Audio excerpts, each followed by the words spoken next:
without any violation of human rights, ika nga nila. Let's see. Tignan natin kung mangyayari yan.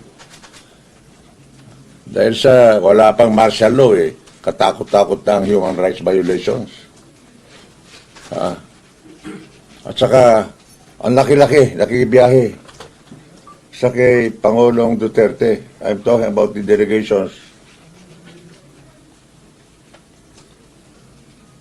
And balita ko, I hope somebody will deny this.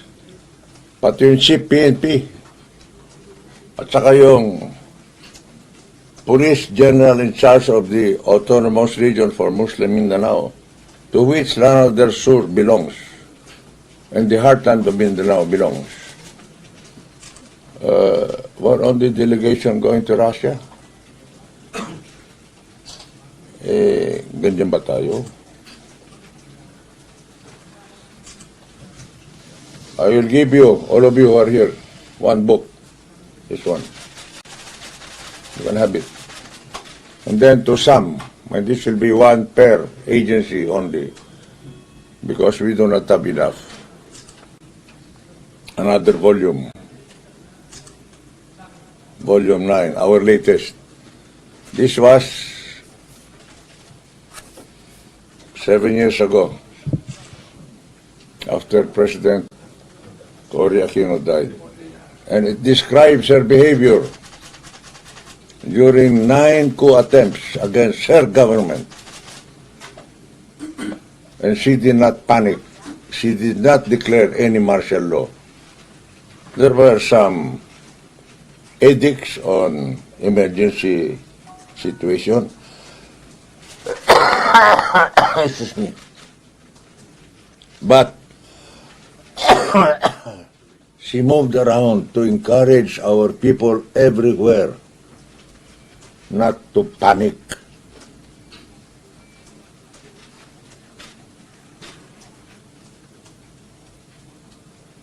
I did not call you here because I'm panicking. No. None of our people in this foundation are panicking about anything except that prices are going up.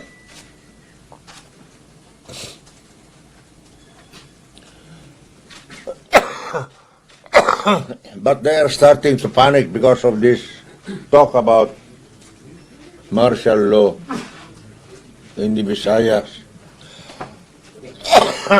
Excuse me. And maybe nationwide.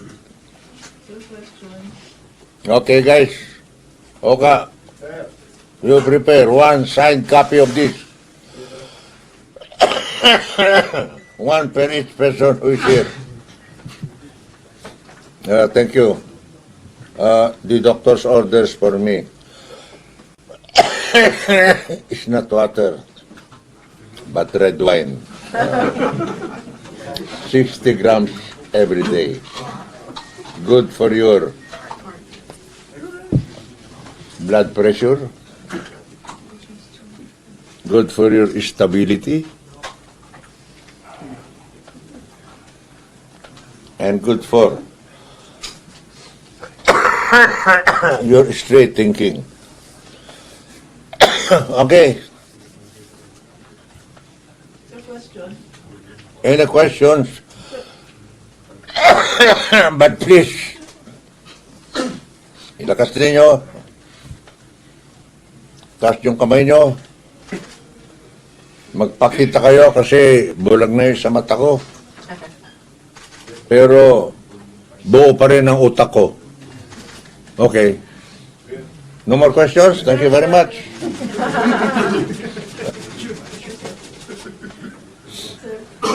Dana Batna, GG Press. Why do you say the president is panicking? I am not saying the president is panicky.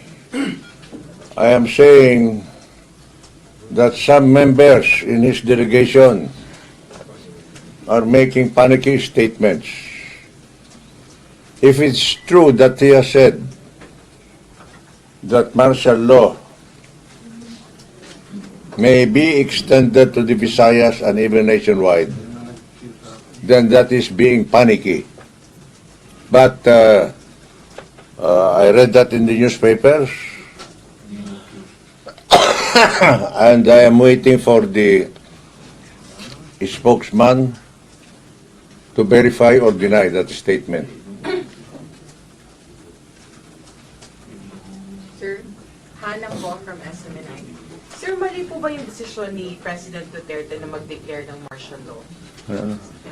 Sir, mali po ba yung desisyon ni President Duterte na mag-declare ng martial law sa Mindanao dahil sa nangyari sa Marawi?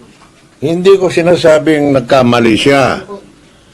It is probably the correct solution, but for a limited part of Mindanao. Do you know that Mindanao, during the time when we had been enjoying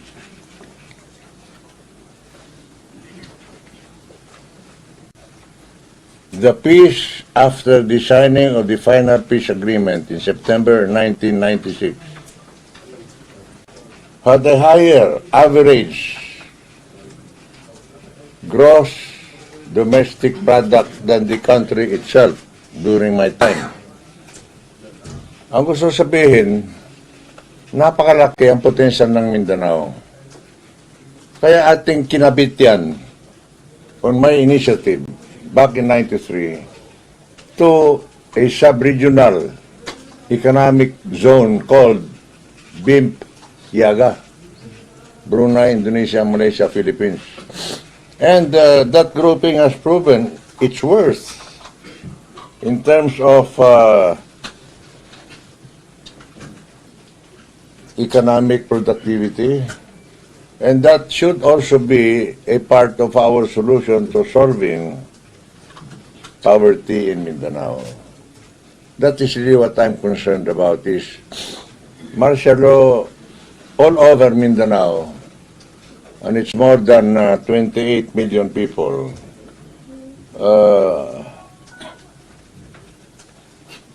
May be proper in the eyes of the administration, but there are enough peaceful areas there that do not need to be subjected to martial law or martial rule. Of course, martial law is like water flowing over a table. You cannot stop it. If there is really widespread violence, it has to prevail over the area. But in this case, we have seen how efficient our armed forces has been. Like the elimination of the Abu Sayyaf Maute group in Bohol only last month.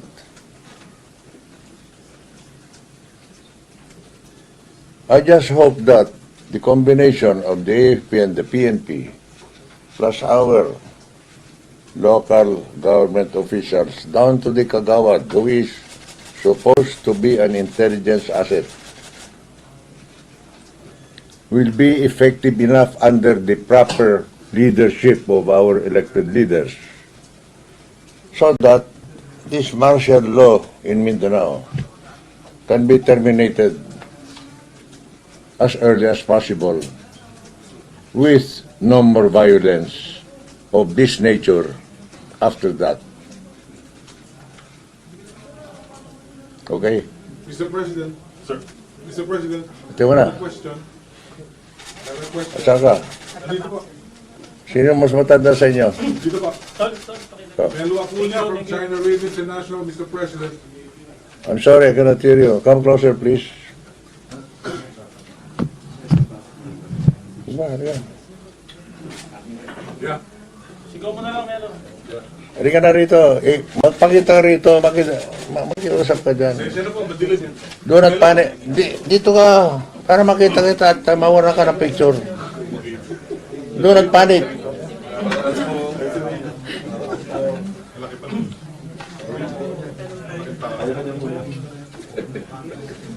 Mr. President. Pakilala ko ito. Opo. Belo Acuña po. From China Ring International. What would be the impact of the declaration? Simero ka ba? Opo. So you better go to the barbershop. Ako niya. Yes. What would be the impact of the declaration of martial law to the business climate in the Philippines as we are trying to attract tourists and businessmen?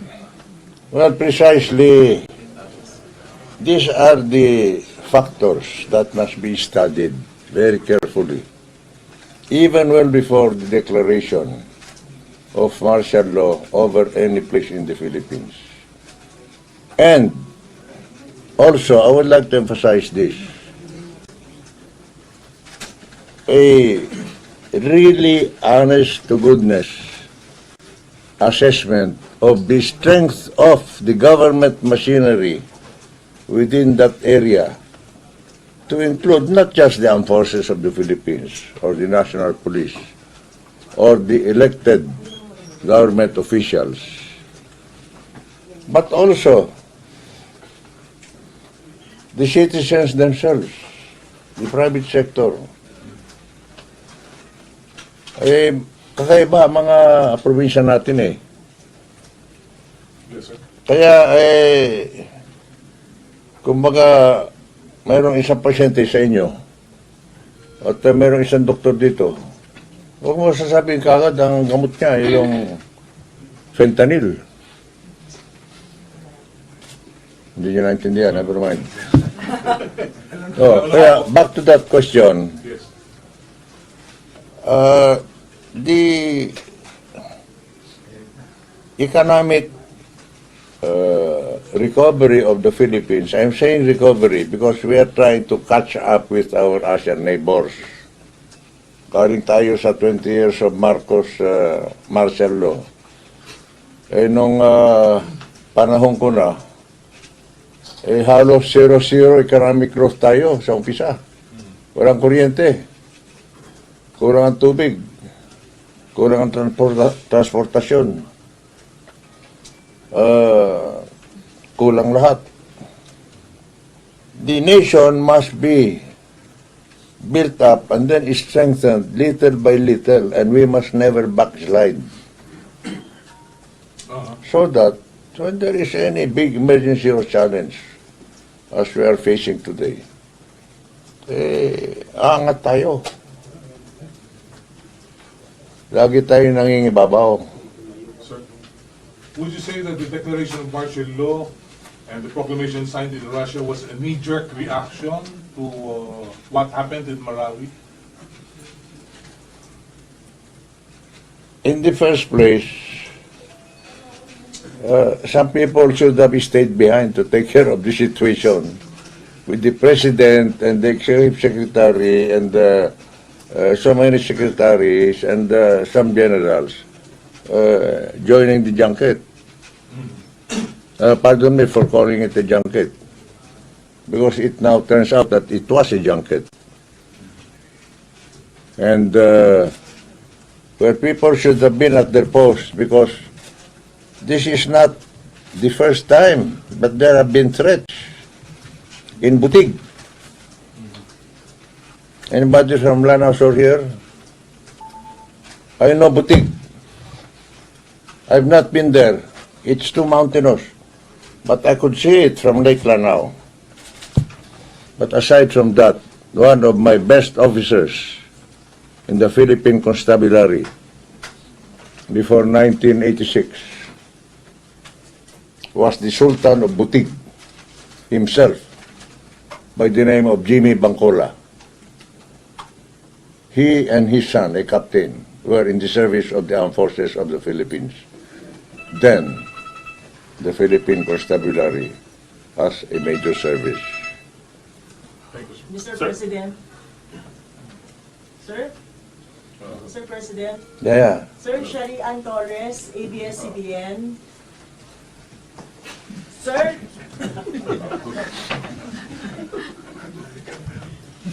Sir? Bulagi sa mata ko. Opo. Oh, Sir, I'm Shari. Patos. We're live, sir. Sir, I'm Sherry Ann Torres, ABS-CBN. Okay. Do you think that the president was ill-advised when he declared martial law covering the entire Mindanao? And are you also saying that Luzon and Visayas should not really be covered by the declaration, by an expanded declaration? Thank you, sir. First of all, dito, di ko pa tapos. Let us not talk anymore about martial law in the Visayas and other parts of the Philippines. We have it now in Mindanao. As to being ill-advised, I don't know, because I don't know the dynamics of what goes on among them as cabinet, as advisors, as business people. There was also a big business delegation who are also advisors. But the fact is, in the end, it is the president, no matter what kind of advice he gets from anybody, who has to make the decision and answer for the consequences. Let us please emphasize that. Sir, one final question, sir. Sir, do you consider or are you thinking of reaching out to the president and personally raise your concerns, your observations as former president of the republic? Pakiulit nga.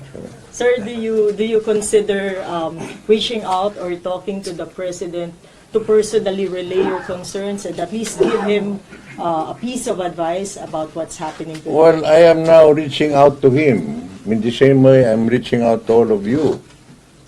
And also the people who are members of this advisory group, as well as to our lawmakers. It's a take it or leave it situation. I am an ordinary citizen now, and I'm just doing this to give unsolicited advice, which I think, in my humble view, is good for the future of our country. Thank you, sir. Sir, Erwin Aguilon po Ito. Erwin Aguilon po sa Radio Inquirer. Speak slowly. Sir, Erwin Aguilon po sa Radio Inquirer. No. So, bilang former president and top military official, so nagkaroon po ng failure of intelligence kasi nakapasok yung Maute sa Marawi City. Hindi natin masisiguro yan ngayon, sa ngayon. But I know there is a certain failure of organization in the entire government right now. I've been suggesting this as unsolicited advice, but also during the very rare one-on-one talks I've had a chance with the president. We have not activated our NPOC. Ano yung NPOC? National Peace and Order Council. This starts from the very top, at the level of the Commander-in-Chief, the President of the Philippines, and goes all the way down to our most remote barangay in Tawi-Tawi, in Batanes, in Eastern Samar, and in Palawan. That elected barangay kagawad is a member of this National Peace and Order Council I'm talking about, NPOC. That is not only for law enforcement or intelligence or counterintelligence or military operations, because they do help. But that is also in terms of maintaining the morale of the local community. That also has to do with helping in the development of our communities. That also helps in reducing and then... You've been watching the press briefing of former President Fidel V. Ramos on his thoughts. Sino ang chairman yan? Secretary of the Department of Interior and Local Government. Sino yan ngayon? Sino? Wala. Sinong SILG ngayon? Acting Secretary lang, sir, si Kuy. Acting Secretary po si Kuy, Catalino Kuy. General Kuy. Ngayon lang. After 6 Magaling na tao yan. Nagsilbi sa akin yan bilang aide-camp sa Philippine Constabulary. Top notcher yan. Sa PMA Class of 81. Pero, sino yung kalihim na dapat, nung araw pa, ay ginagawa na niya itong National Peace and Order Council organization from the top to the bottom, even if he is not ordered by the President. Although, sa wakas, yung Pangulo pa rin ang mananagot niyan. Sinong Vice Chairman? Alam ko, kasi galing ako dyan, Secretary of National Defense. I am not blaming him, not Lorenzana. He's doing well in terms of supervising and deploying and making the AFP do its job. But I don't know about the other department. Sir, Sir, Sir, the President is contemplating on Ikaw. Sir, Oy, handa mo na ito. Ibigay mo na ngayon, Natatakot. Nagmamadali yung mga dalaga. Sige, ibigay mo na. You please refer to page.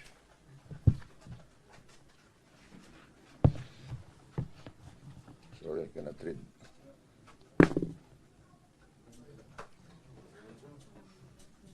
"57. For Cory, 9, not 7. Cold situation. And in the end, it says she did not panic." Sige na, ibigay mo na. Oka. Sige pa. Mahaba pa ito, ha? Sir, Meron pa akong ibang handout para sa inyo. Sir, the President is contemplating on the President is contemplating on allowing Sir, the President Ano na pangalan, no? Hans Messi? Sir, the President is contemplating on Lakas mo. Okay, the President is contemplating on allowing civilians with licensed firearms to carry them openly in Mindanao to defend themselves. What do you say to that, sir? That is proper, Openly, sir? Openly carry license. even without martial arms. I mean, martial arms. Martial law. You can carry your firearm outside of your residence for self-defense. Now, to do this, however, on an organized basis so that you can act as a unit if necessary, is something else. Yun ang pinag-usapan natin dito na kulang tayo ng organization on the ground dahil sa hindi pa naitatag yung National Peace and Order Council. During this administration, I have suggested that in writing many times. I'm not saying that because they did not do it, then we have this situation. No. The situation happened because there are terrorists among us of the new kind called ISIS that came out of the terrorism in the Middle East. Ibang klase ito.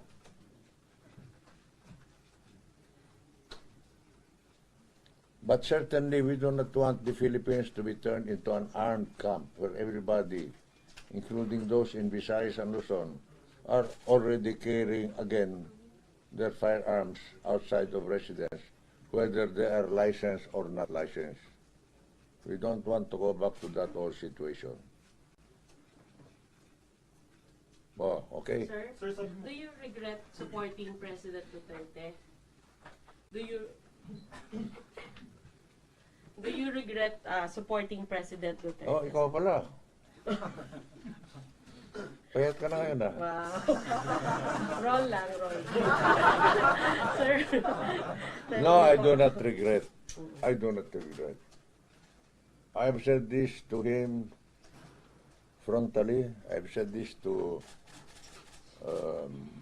Secretary Abella. I've said this to many of his cabinet members who have asked a similar question.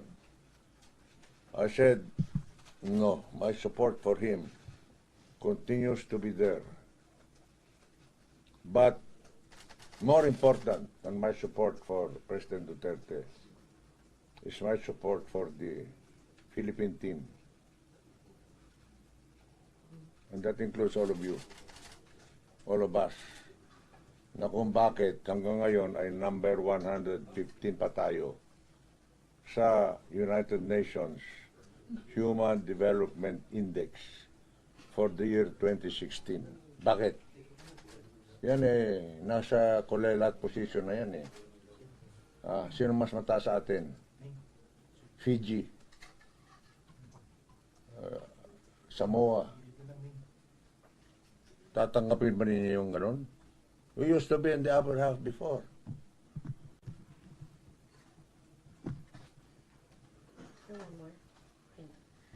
Sir, one more question.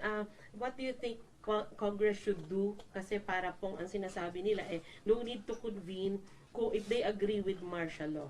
No need to convene as a joint body if they want, they support martial law naman. Yun ang nabase ko rin yan.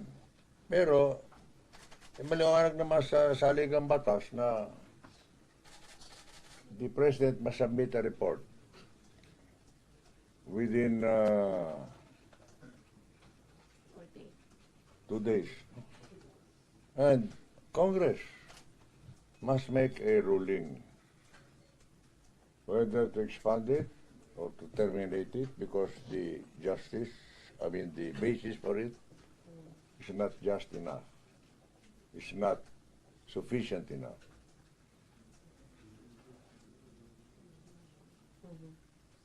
But it should be discussed.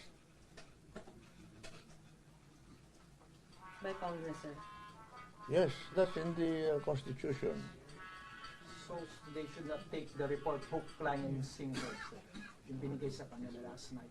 They should not take it I do hook, not line- know. I don't think anybody has seen the report. Yes, sir, but they should not take it hook, line, and sinker. Meaning members of Congress should not just gloss over it and not... Let Congress decide that. Although there are some that are saying the Mindanao Bloc supports. I think that is the correct position. But how about the Tagalog Bloc? I don't know. Let's wait until Monday. Sir, what would be the indications that President Duterte should withdraw martial law in Mindanao? Will withdraw? What would be the indications that it is time to withdraw the imposition of martial law? It is not for me to define the standards for the elimination or determination of martial law. Because I'm not there in the field. But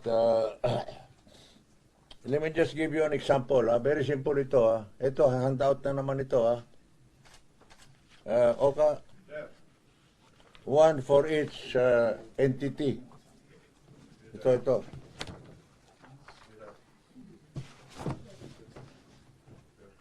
What is this all about?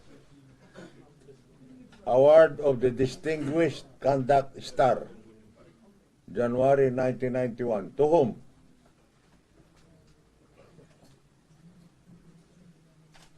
Bakit? Of the Marawi Uprising on the 21st to 23rd of October 1972, 1 month after the declaration of martial law by Mr. Marcos. Of course, that martial law lasted 20 years. But the uprising, the terrorism in Marawi was ended in 48 hours, including the rescue of the Japanese ambassador by the name of Toshio Urabe, who was visiting the Mindanao State University at the time, and the rebels were trying to hostage him, and he had to hide from room to room until finally he was rescued by the authorities.